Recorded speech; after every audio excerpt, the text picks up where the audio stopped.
उससे छोटा, कैकेयी की गोदी में उससे छोटा, सुमित्रा की गोदी में सबसे छोटा, चारों पुत्रों का नाम रखते हुए वशिष्ठ जी कहते हैं, जो आनंद सिंधु सुख राशि, जो आनंद सिंधु सुख राशि, करते त्रैलोक सुपासी, सीकर त्रैलोक सुपासी, सो सुख धाम राम अस नाम, सो सुख धाम राम यस नाम, अखिल लोक दायक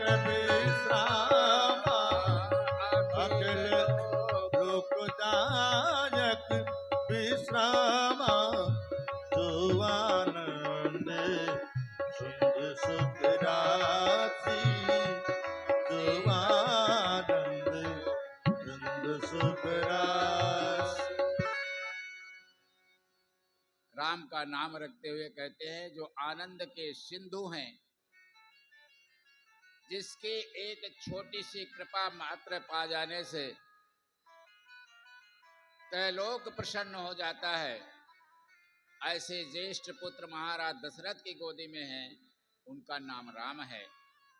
और दूसरे पुत्र का कहते हैं, विश्व भरण पोषण कर जोई, ताकर नाम भरत यस होई, विश्व भरण पोषण कर जोई, ताकर नाम भरत यस होई, जाके सुमिरन जाके सुमिरन तेरी पुनासा, जाके सुमिरन तेरी पुनासा, नाम शत्रुघ्न वेद प्रकाशा, विश्व भरण पोषण कर जोई, ताकर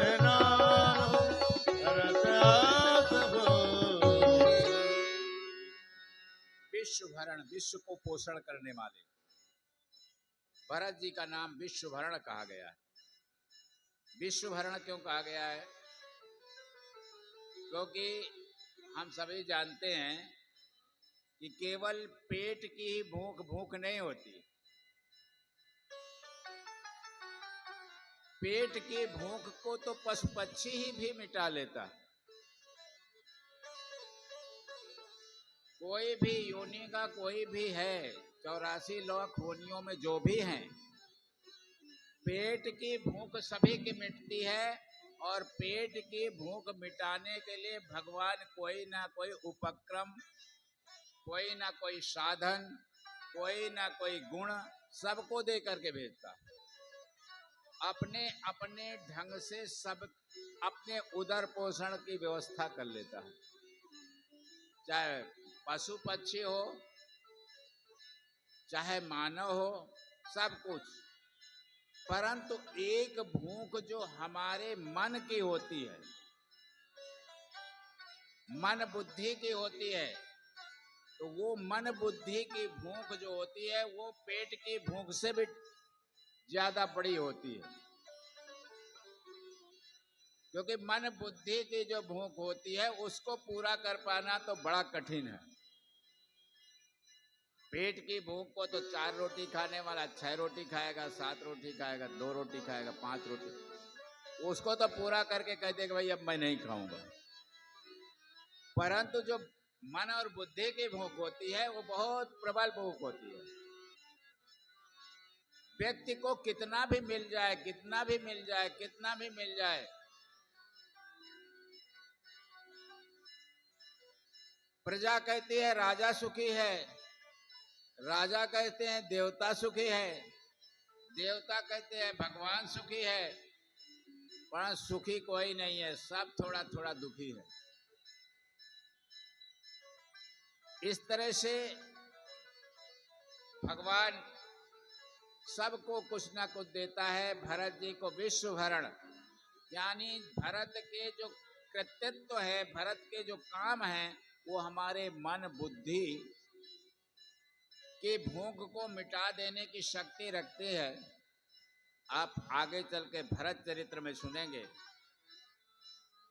तीसरे पुत्र का नाम शत्रुघ्न रखा है। कहा है कि जाके सुमरण तेरी पुनासा, नाम शत्रुघ्न वेद प्रकाशा। हम सभी जानते हैं कि शत्रुघ्न ने कभी कोई युद्ध नहीं किया, किसी से लड़ा नहीं, फिर भी उसको कहते हैं रिपुसूदन। पर शत्रुघ्न ने जिससे लड़ा है, शायद उससे लड़ने की हिम्मत किसी ने नहीं किया। शत्रुघ्न ने लड़ा है मंथरा से, और मंथरा हमारे जीवन का लोभ है, और लोभ को मिटाना बड़ा कठिन है। लोभ को नियंत्रण में रखना भी बड़ा कठिन है। पर लोभ हमेशा शत्रुघ्न से डरता रहा। अयोध्या में मंथरा अगर किसी से डरती थी तो शत्रुघ्न से डरती थी। इस तरह से शत्रुघ्न का नाम रखा गया।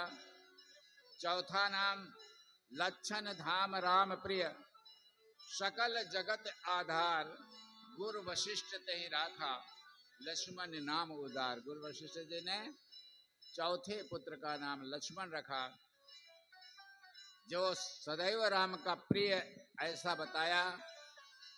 आगे वशिष्ठ जी वहां से गए हैं। नित्य प्रति भगवान बाल रूप की पीड़ा कर रहे हैं। एक बार भगवान के पावन नाम का संकीर्तन करने के बाद हम पुनः बाल लीला में प्रवेश करेंगे। श्री राम जय जय राम, श्री राम जय राम जय जय राम, श्री राम जय राम जय जय राम, श्री राम जय राम, जय रघुनंदन जय सिया राम, जय रघुनंदन जय सिया राम, कौशल्या के प्यारे राम, कौशल्या के प्यारे राम, दशरथ राज दुलारे राम, दशरथ राज दुलारे राम, श्री राम जय राम जय जय राम, श्री राम जय राम जय जय राम, श्री राम जय राम जय जय राम, श्री राम जय जय राम, जय रघुनंदन जय सिया राम, जय रघुनंदन जय सिया राम, श्री राम जय जय।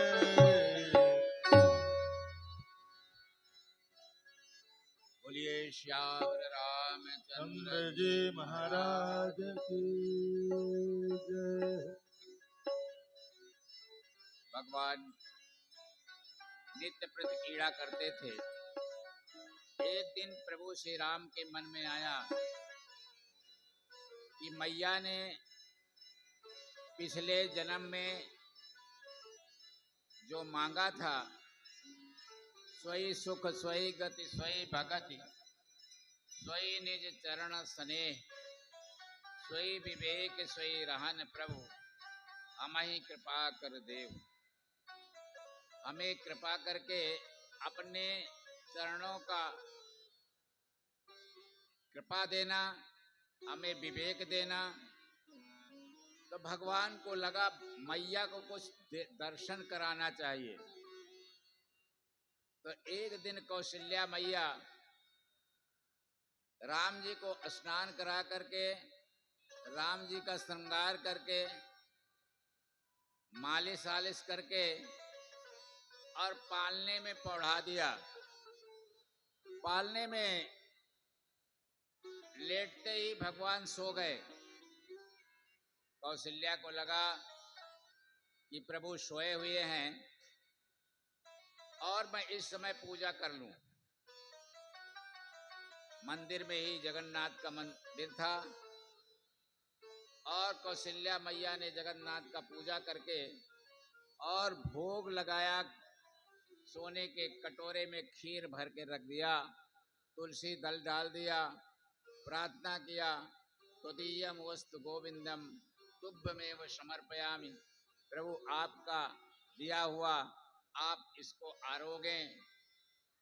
भोग लगाएं। और जैसे भोग लगा करके पर्दा बंद किया, कौशल्या ने सोचा कि थोड़ी देर भगवान का भोग लगने दे।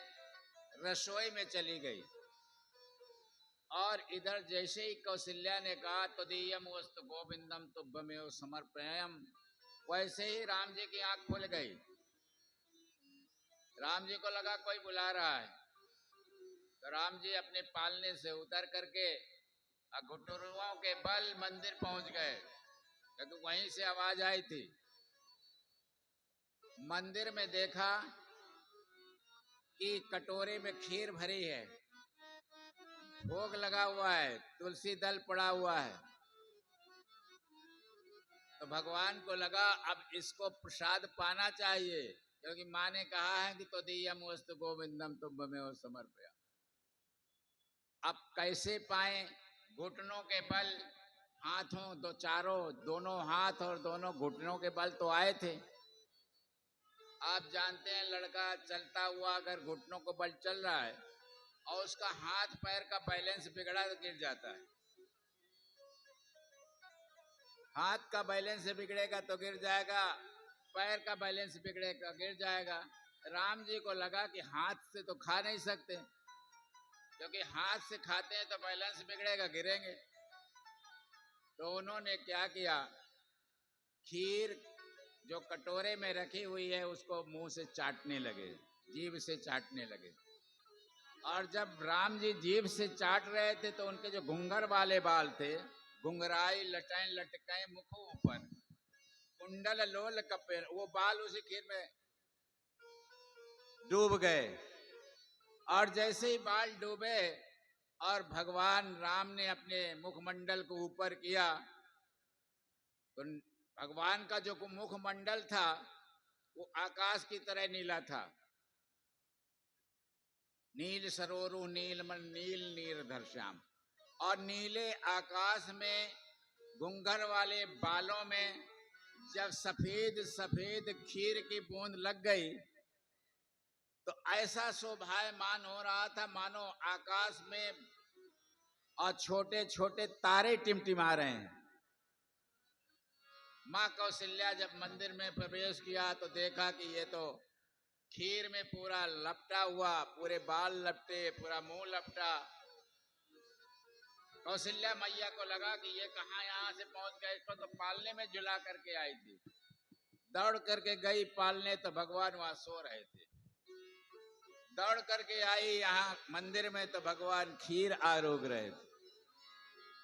गोस्वामी तुलसीदास ने लिखा है, इहा बालक देखा, इहा बालक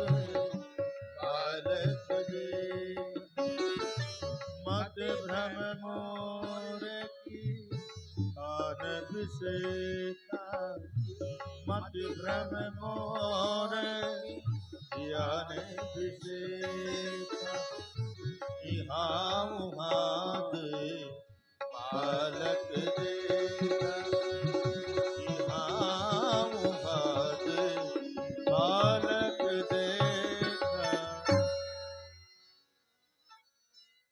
इहा वहां दुई बालक देखा, मत भ्रम मोर की आन विशेखा। कौशल्या आश्चर्यचकित हुई हैं। भगवान हंस करके कौशल्या के मुंह में हाथ रख दिया तो कौशल्या का जो भ्रम था वो दूर हो गया। इस तरह से नित्य प्रति पीड़ा करते थे। आगे थोड़े बड़े हुए हैं, बड़े हुए तो बाहर भी महल के खेलने जाने लगे। एक दिन चारों भाई महल के बाहर खेल रहे थे। कुछ नगर के भी बालक छोटे छोटे आ गए। राम जी ने कहा कि भाई खेलने में 2 भाग होना चाहिए, तभी तो खेल संपन्न होता है। जब 2 पार्टियां बनेंगी तभी तो कोई खेल संपन्न होगा। एक अकेले तो एक पार्टी तो अकेले खेल नहीं सकती। तो 2 पार्टियां बनाने का प्रस्ताव रखा राम जी ने। तो नगर के छोटे छोटे जो बच्चे थे उन्होंने कहा भाई भरत और शत्रुघ्न एक तरफ हो जाएं, लक्ष्मण और राम एक तरफ हो जाएं। लक्ष्मण जी प्रसन्न हो गए कि मुझे राम के साथ रह करके खेल खेलना होगा। और भरत जी उधर प्रसन्न हो गए कि मुझे राम जी के विपरीत का नेता बन करके खेल खेलना होगा, तो मैं राम जी के बराबर दर्शन करता रहूंगा। वास्तव में भरत का प्रेम बहुत अद्भुत प्रेम था, राम के प्रति बहुत प्रेम था। इसलिए कहा है कि जग जप राम, राम जप जेहि, भरत सरिष को राम स्नेही। संसार जिसका जाप करता हो उसका जाप राम जी करते हो। कितना भरत को भगवान प्रेम करते हैं। और जब खेल होता है तो खेल खेल में राम जी एक कौतुक करते हैं। वहां पर भी राम जी खेल में जीतने वाले होते हैं, जीतने वाले होते हैं।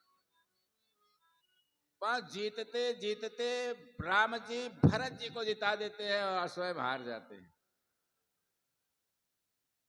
जीतो मोही हारे हो आप जितायो मोही। भरत जी कहते हैं कि आप स्वयं हार जाते थे और मुझे जिताते थे।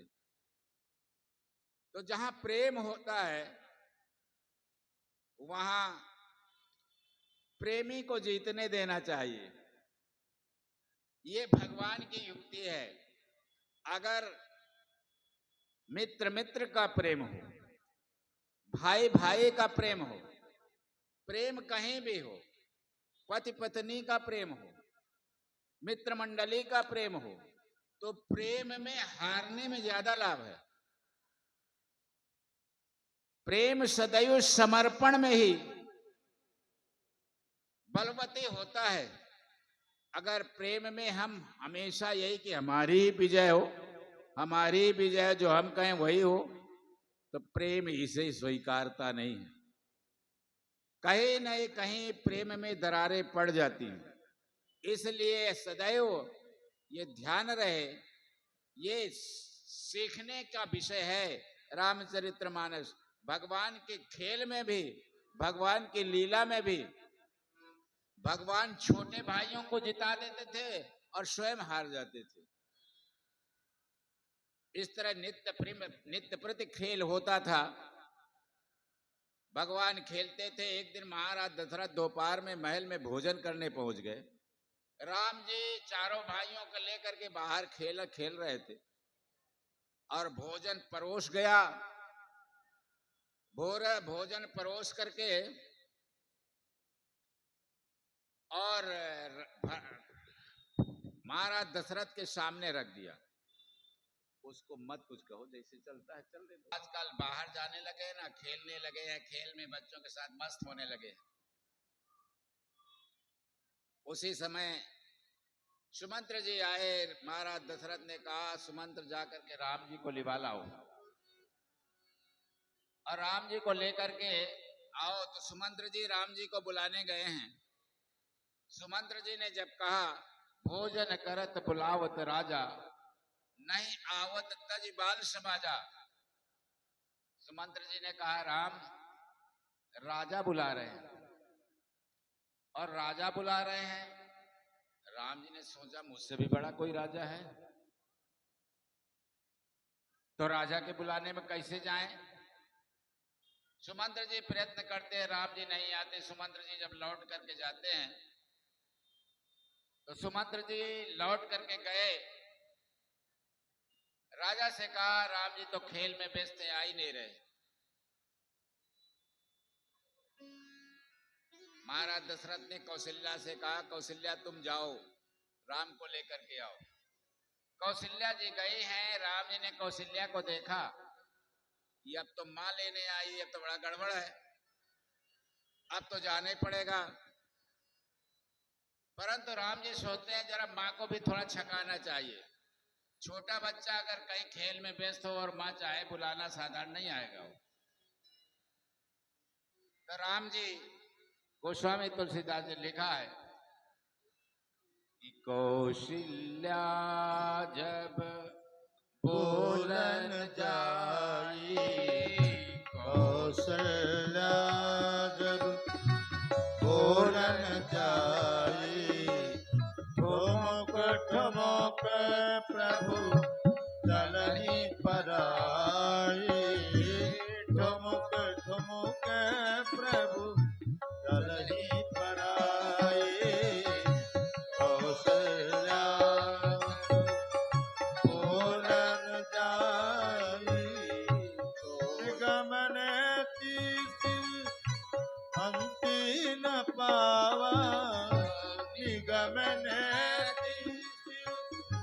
अंति न पावा, ताहि धरे जन निहत धावा, ताहि धरे जन निहत धावा। कौशल्या जी राम जी को पकड़ना चाहती है। राम जी ने सोचा मुझे पकड़ने के लिए त्रिलोक के हाथ छोटे पड़ जाते हैं। कृष्ण अवतार में यशोदा जी कृष्ण को बांधना चाहती थी, वहां चाहे जितनी बड़ी रस्सी ले आए वो छोटी पड़ जाती थी। भगवान सोचते हैं मुझे भी कोई बंधन में रख सकता है? भगवान ना चाहें तो कोई भगवान को पकड़ सकता है क्या? कौशल्या राम जी के पीछे पीछे दौड़ते हैं और राम जी आगे आगे दौड़ते हैं। निगम नेति शिव अंत न पावा, ताहि धरे जननी हटि धावा। जिसको निगमों ने पुराणों ने नेत नेत करके गाया है उसको मां पकड़ना चाहती, उस ब्रह्म को मां पकड़ना चाहती है। और एक बार तो जैसे ही मां ने राम जी का हाथ पकड़ा, राम जी जमीन में गिर गए, धूल दूषित राम जी हो गए। और मां ने क्या किया, धूल दूषित राम को गोदी में लेकर के और उठा करके, आप जानते हैं कि बच्चा चाहे जितना गंदा हो, माताएं घृणा नहीं करती। अगर कहीं बच्चा पिता की गोद में हो और बच्चा कहीं अपनी क्रिया कर दे तो तुरंत वो कहते हैं अरे सुन सुन सुन, देख इसको, पकड़ पकड़। तो जो पिता होता है ना, वो तत्काल माता को थमा देता है, इसकी सफाई कर। तो माताएं कभी भी ऐसा भाव नहीं आता कि ये गंदा है, तत्काल उसे साफ करती हैं।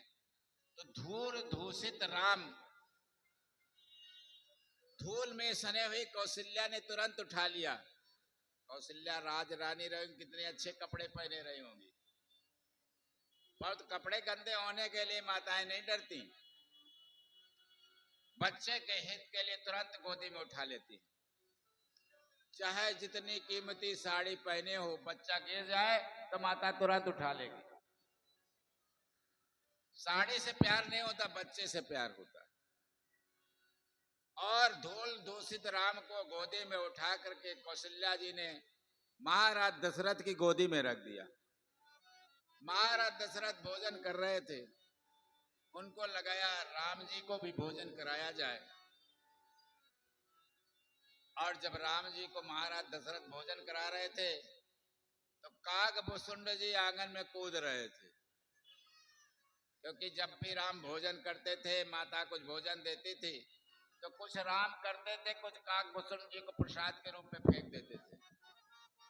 आज महाराज दशरथ की गोदी में राम जी हैं, दशरथ जी राम जी को खिला रहे हैं, कागभूषुंड जी आंगन में कूद रहे हैं। कागभूषुंड जी भगवान से कहते हैं, प्रभु आज प्रसाद नहीं मिलेगा। प्रभु कहते, तू देख नहीं रहा मैं बंधन में पड़ा हूं, गोदी में मुझे पकड़े हुए बैठाले में कैसे तुझे प्रसाद दे सकता हूं। कागभूषुंड जी रूठने लगे, बोले नहीं हमें तो प्रसाद चाहिए। भक्त भगवान से रूठता है और भक्त का अधिकार होता है भगवान से रूठने का। अगर माता पिता से बालक रूठेगा नहीं तो किससे रूठेगा? भक्त का अधिकार होता है भगवान से रूठने का। आज कागभूषुंड जी रूठ गए कि आप मुझे प्रसाद नहीं देना चाहते। राम जी ने कहा नहीं ऐसा नहीं है कागभूषुंड, तुम्हें प्रसाद देना चाहता हूं, मौका तो मिले। जैसे ही महाराज दशरथ ने राम जी को एक निवाला खिलाया और दूसरा निवाला राम जी,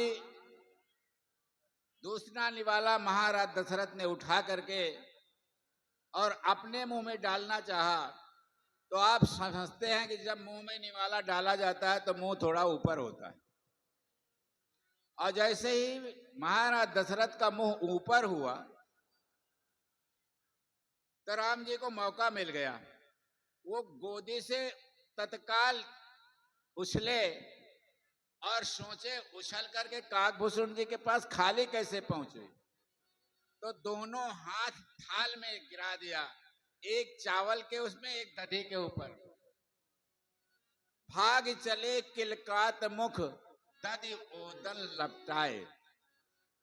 दधी ओदन को लपटा करके मुंह में दौड़े कि अगर प्रसाद नहीं होगा तो क्या दूंगा, और पूरे आंगन में उस दधी ओदन को बिथरा दिया। कागभूषुंड जी उस प्रसाद को खा रहे थे और राम जी बहुत प्रसन्न हो रहे थे। राम जी की इस क्रिया को देख करके और कागभूषुंड जी के इस क्रिया को देख करके कैकेयी जी बहुत प्रसन्न हो गई, बहुत प्रसन्न थी।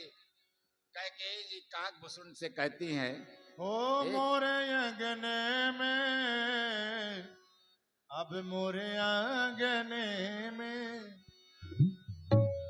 अरे उड़त रहियो कागा मोरे अंगने में, उड़त रहियो कागा मोरे अंगने में, उड़त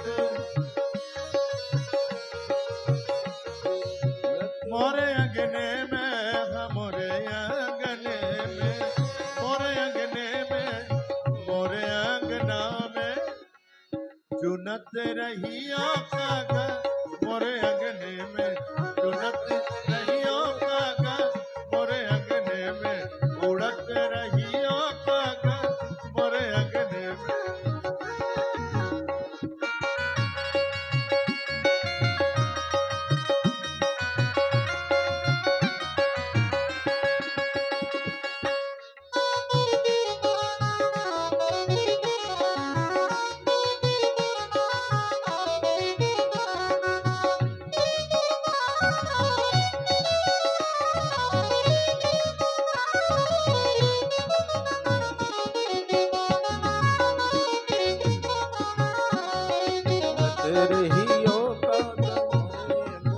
जब रघुनाथ तो ही बकरन को जई है, जब रघुनाथ तो ही बकरन को जय है, जब राघव तो ही, जब राघव तो ही पकड़न को जय है। अरे बचत रहियो कागा मोरे अंगने में, बचत रहियो कागा मोरे अंगने में, मोरे अंगने में, मोरे अंगने में।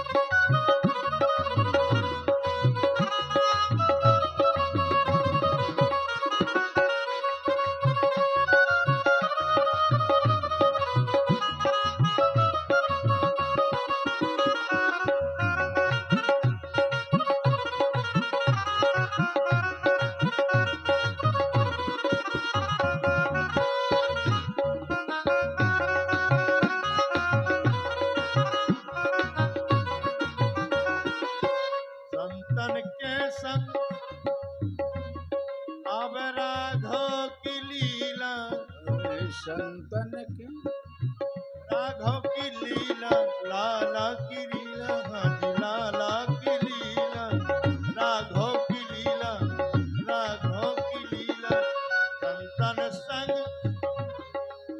अब राघव की लीला, देखत रहियो काका मोरे अगने में, देखत रहियो काका मोरे अगने में, उड़त रहियो काका मोरे अगने में, नचत रहियो काका मोरे अगने में, ओ मोरे अगने में, मोरे अगने में, मोरे अगने में, मोरे अगने में, उड़त रहियो काका मोरे अगने में, नचत रहियो काका मोरे अगने में, उड़त रहियो काका मोरे अगने में, नचत रहियो काका मोरे अगने में। इसी तरह से नित्य प्रति भगवान अयोध्या में राजा दशरथ के आंगन में नित्य प्रति लीलाएं करते हैं।